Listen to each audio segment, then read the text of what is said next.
So this is the Black Pill synthesizer and my own hardware editor built into a M Audio Axiom 25 chassis. Basically what I've done is I've removed things like the pot board, encoder board, and the pads boards, and some buttons as well, and the bits that controlled them.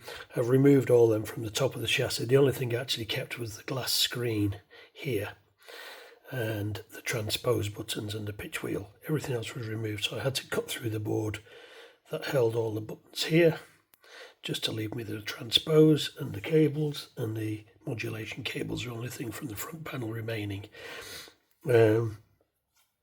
All the power on-off switch, MIDI, USB and sustain, etc. are all in the back here still, and I've added a pair of left and right sockets on the right here for the stereo output of the synth.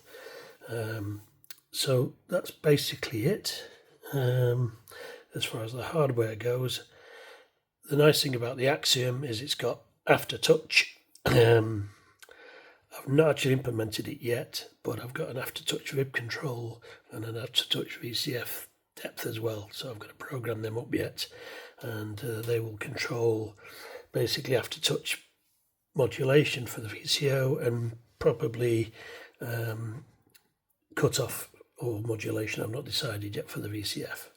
The rest of the synth layout, except for the editor area here, I've tried to mimic the GUI for the Black Pill synth by the original creator, and what he actually did is he had little drop down menus for these displays. Now of course I can't do drop down menus on a hardware interface, so what I've done is I've used buttons, and that allows me to switch through the options. Now the options repeated here, but just for clarity you can see here exactly what's going on, and these will change as the patches are called. And this one's actually a pot, but it does the same thing because his GUI had a pot for some reason, not a pot. You could use a drop down or a pot, so I've just left it as a pot. LFO wave again is a pot, but I've also, because I had a bit of space here, used a button as well.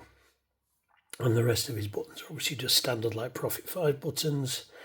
You've got the Arpeggiator section on this side, which is arp on, hold, external sync, octave range for the arp, which is only one octave higher I believe, and then a bounce, which basically just is, it's really the mode, it's up, down or bounce around, and then an arp rate, and then a note count, which obviously if you put the arp on,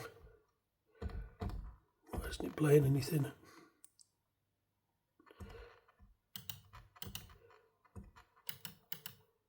I don't know why that's not working. It's a good start to the video, isn't it? Let's try a different.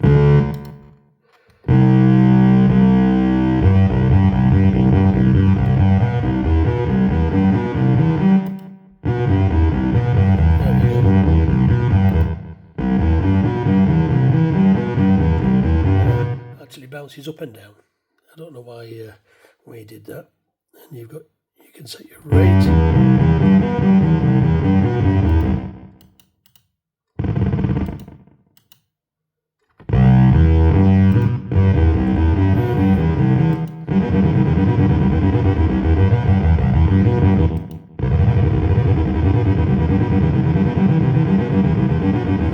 So that's a different arpeggiator mode. I don't know why it didn't play at first. Maybe one of the settings was wrong. I think if it's set too fast and you've got the note length wrong, nothing sounds, or it sounds like there's nothing happening. That's because I'm not actually familiar with this. I did watch his GUI videos by Synth Tech of how it works, but I only got through about 5 minutes of them and I got bored. I should really go through them all again so I can understand what the GUI is supposed to do.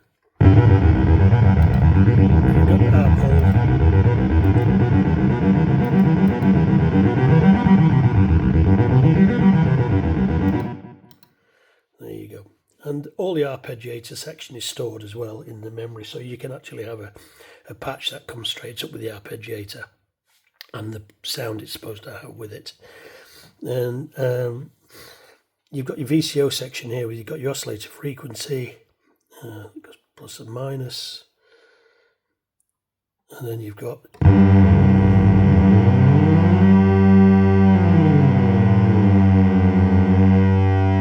we've got a 2-saw oscillator, you've got VCO2 as well.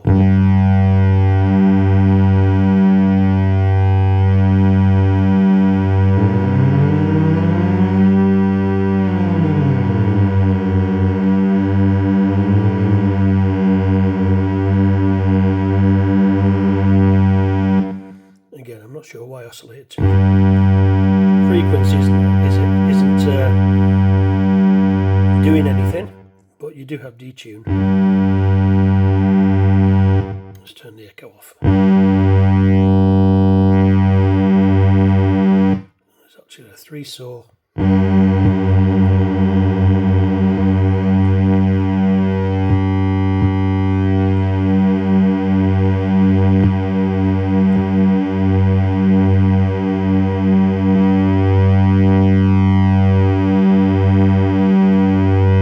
Mention in the videos that the STM32 F411 is a little bit pushed at times, and you can certainly hear that occasionally in blips from the synth itself. You can just hear in the background there's a fighter jet going over, which is obviously, hopefully it's a Ukrainian one, flying off on a mission or returning from a mission. These happen about 10, 15, maybe more times a day. Some of them are very loud, but this one must be quite far away. The window's slightly open, so he's passing over. Probably a MiG-29 or an F-16. Or even maybe a Raphael 2000 or whatever they use. We're quite close to the front line, so we do get a lot of jets. Right, so anyway, that's the oscillator. You've got oscillator 1 frequency, oscillator 2 frequency, the waveform selection, and the detune. So, although it's only got a single oscillator, some of the waveforms allow you to give you the detune, which is the second oscillator. Then you've got the filter section here. You've got your standard filter cutoff, resonance, EEG depth, key track, filter ADSR, a exponential key track, which I don't understand what the difference is. Maybe it's just the way it works. Filter velocity, and that's it for the filter section. But you've got filter type here, and you've got choice of high pass, off, high pass, which if you take the high pass sweep, off, no effect at all, low pass. There you go. So that's the filter, and again it's a little bit glitchy when you turn some of these controls. I don't know whether it's the SDFM. It's certainly not the editor, because all I'm doing is sending CC messages. They're quite smooth. You've got key track off, on, off. The legato, the only reason that button's there, it's actually part of the ADSR, which is here, but I didn't have room for it, so I just left it there to keep it tidy. So then you've got your filter velocity, amplifier velocity, a volume control,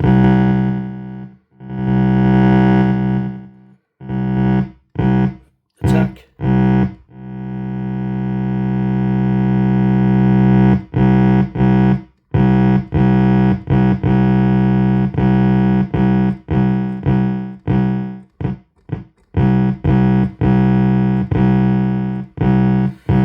it's standard ADSR there. For your VCA. What I have noticed is the controls are basically quite often all or nothing. So they don't seem to have that nice exponential curve where you can adjust slightly the attack to get a nice blip or something. So you know, the decay, a nice blip and things. You have to be very careful tuning it.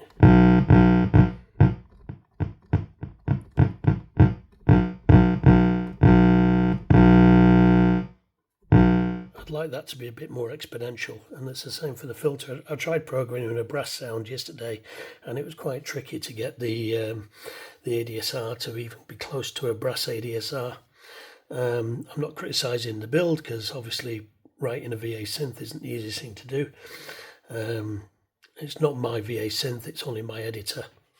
So I intend to speak to the synth tech and see if actually I can get the source code, because at the moment there's no source code for it. It's just basically an image. I'm going to have a chat with them and see if we can actually get the code, because it is 3 or 4 years old now. And he does mention in one of his videos you can use the code and do what you want with it, but I've never seen it anywhere. So anyway, that's the VCA there. And then you've got a pitch envelope, which, if we put that back up,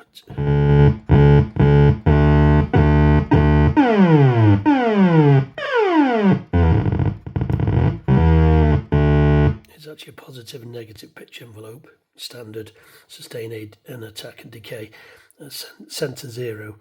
Now, I didn't realise that was a center 0 control, because it says 0 to 63 on my main menu there, but I'm going to change that so it actually says plus and minus. Something I missed there, so that's that one. Then you've got modwheel options. So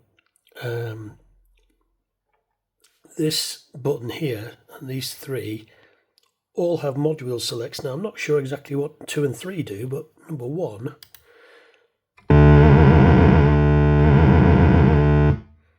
let's turn that to 0. So you can turn them off.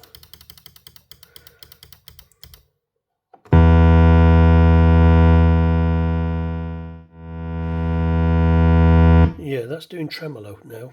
So it's actually doing AM modulation. And I can change the rate. And you've got cut off.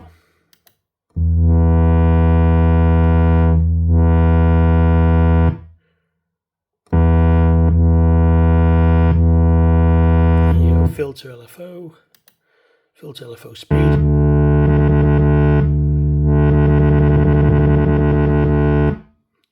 And vibrate. Now it's interesting, because you can't right, okay, so you can't set the vibrato and change the speed of the vibrato. I need to work out what I'm doing there. Maybe you need to set up a combination of 2 things. So if we set the mod wheel to vibrato,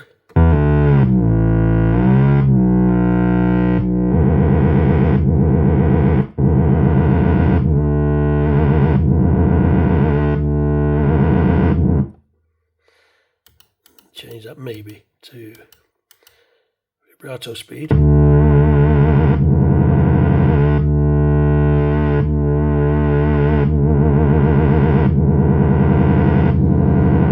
Yep, it seems to be doing something, so you can do some various effects in here. Like I said, I have no idea how any of this works. Just some of the basics I'm picking up. So you've got vibrato rate, Aftertouch vibrato depth, which isn't programmed, stereo expand, which is part of the effects section, and portamento.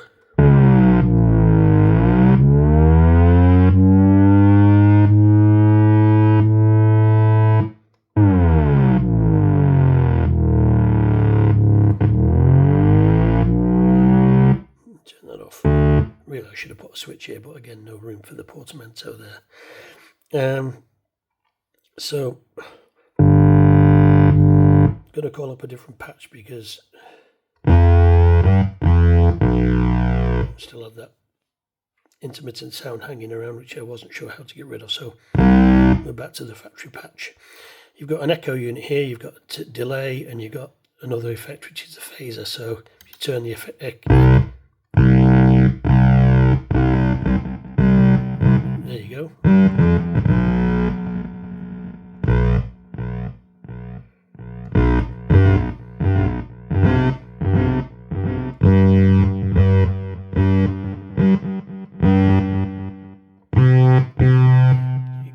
things: lay time, feedback, wet and dry mix, and you can turn that on and off as you want. And you've got phaser,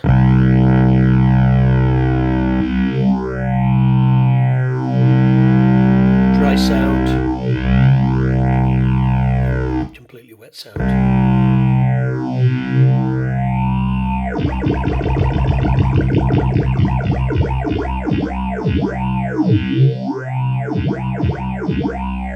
And you can actually change the phaser speed, I believe, or the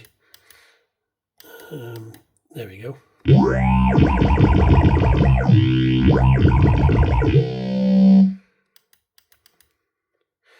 So you can do some quite interesting things with the modwheel. It's quite a flexible little section here, but you need to work out how it exactly works.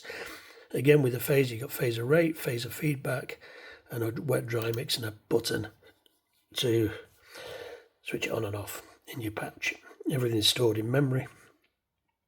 And you've got filter, LFO, waveform here, and if you put the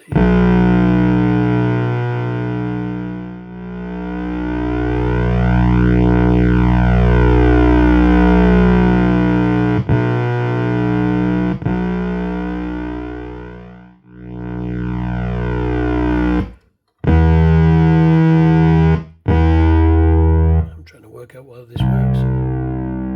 That's the wave.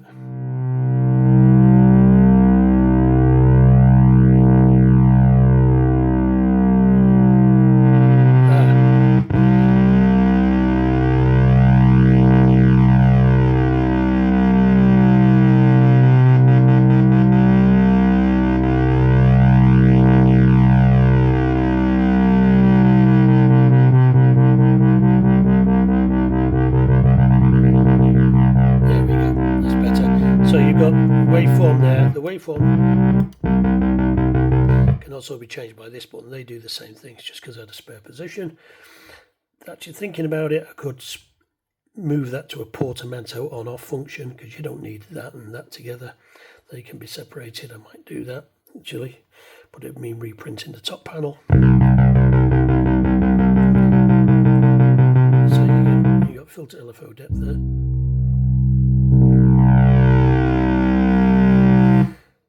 Aftertouch VCF, which isn't programmed, and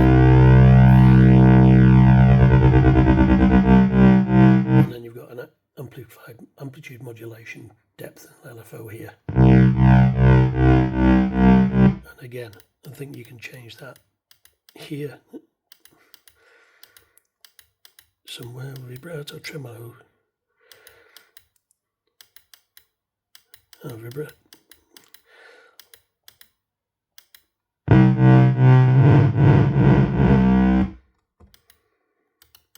They need to be nil, because you can modify too many things.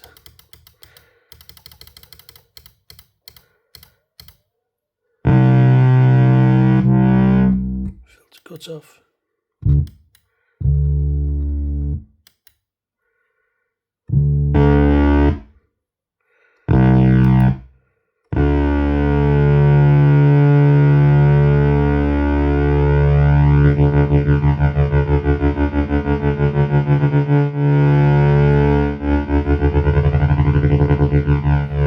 Tremolo speed there from the modwheel. So it's slowly but surely finding my way around it. Good idea about switching the portamento on and off here, because it'd be easy to have a portamento button here and just move these two up a little bit. You know, you live and learn. You build these things and you think, yeah, I could just do this. But I think it's fully functional. It is. None of these things work because I don't have the function buttons here, so they're basically just wasted. I've got transpose.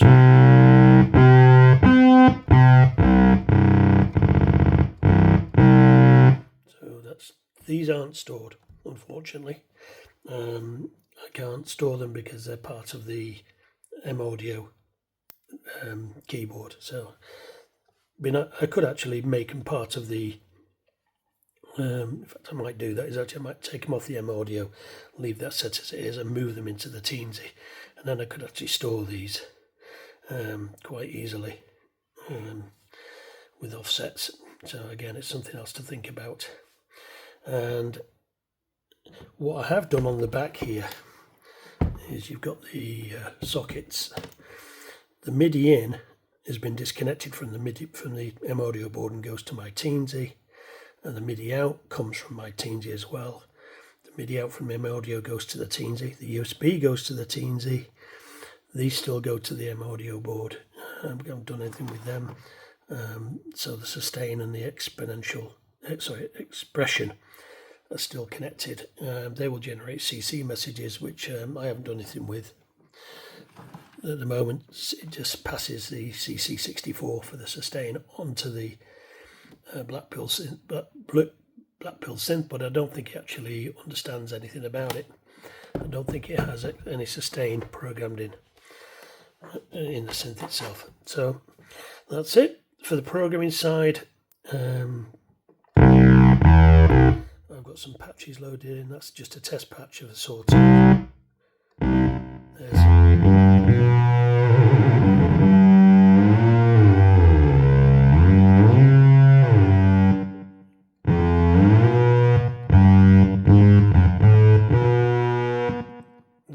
Pitchbend.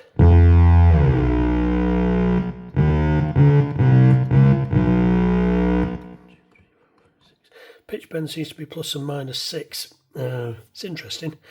Maybe that's obviously dependent on the Blackpill synth. Plus and minus 6 synth, it seems a strange one. Really, you'd like to think you can do a plus and minus 2 for nice semitone pitch bends. Or whole tones, I should say. What I can do is, I don't have a modulation depth or a pitch bend depth control here, but I've got a setup menu which is here, and using that I could set up modulation depths and pitch bend depths and store them per patch, but it would mean some menu diving. But you could set a default of a semitone for pitch bend, etc., and that will be stored in every single patch. Then, and all it will do is it will regulate the amount of pitch bend that comes through the Teensy into the Blackpill synth, because I don't have any control over the Blackpill.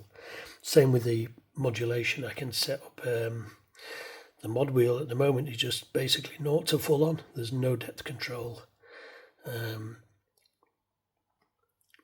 So really, it would be nice if you did have that.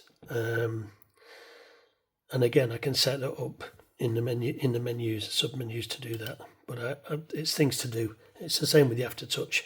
The Aftertouch I've got on the front panel, but I'll be able to do things like set the AT-VC8 depth to do vibrato or cut off. I haven't decided. Anyway, back to the patches. That's a nice little patch with echo on it. And then the next patch.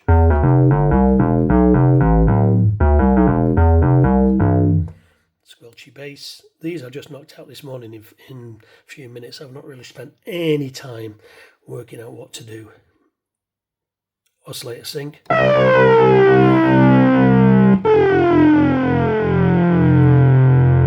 You do have an oscillator sync, saw and square wave here, and when you've got them you can set up the frequencies of the two oscillators, and then the filter ADSR controls the second oscillator, and that's what's causing the sync between the two. So it's like that's when the second oscillator becomes interesting.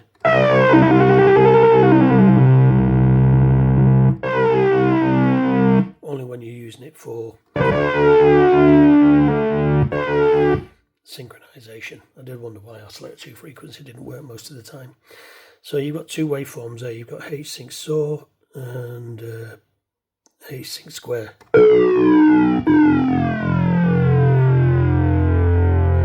Nice waveforms. There's about 15, 16 waveforms in here to play with.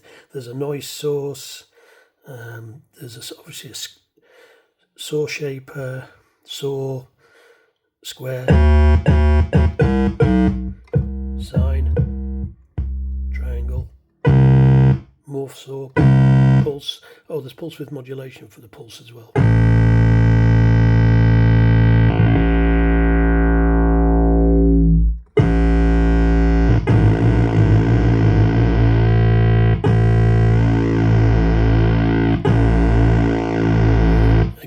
controls are full on.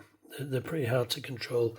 Like I said, I'm going to try and fix that, but I can't promise anything. But it'd be nice to be able to think I could write some code and make some changes to the way the controls respond. Obviously, I can't do exponential from the editor to the synth because it's just 0 to 127.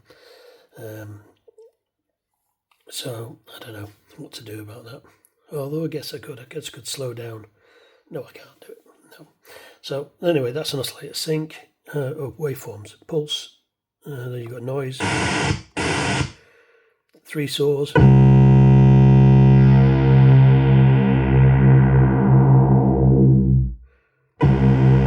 Now apparently 3 saws really taxes the STM. And he does say you might get some glitching when you're using 3 saws, especially with echo functions and stuff. Then you've got a 2 saws, which is a little bit less heavy on the processor, and they recommend using that one. Then you've got a blep square, a blep saw, 8 sync, saw, square, and a wave shape. Like I say, there's 15 waveforms to play with. There's 6 LFO waveforms to play with, and lots of different options here. So these 2 LFOs both have 6 waveforms. So the next patch is glide.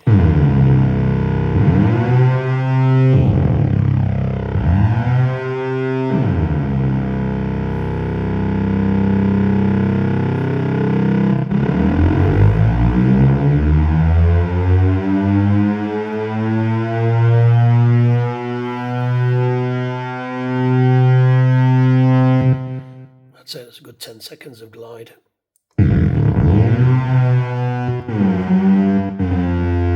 Again, that's quite full on. If you like a nice little lead synth with a short glide, it's going to be tricky to set that up. So that's another place where I'm going to look at changing it. So that's 2 saws with a detune, just to show you that you can actually set up quite a nice fat sound, even though it's only a single oscillator synth.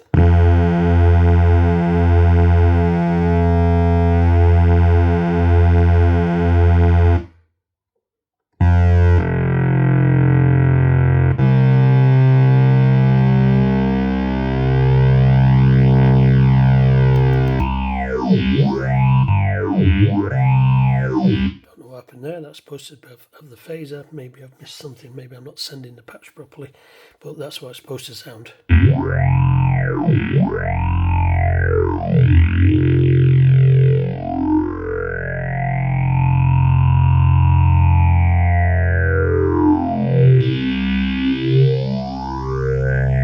have to look into that as to why it hasn't sent those messages, but that's your phaser.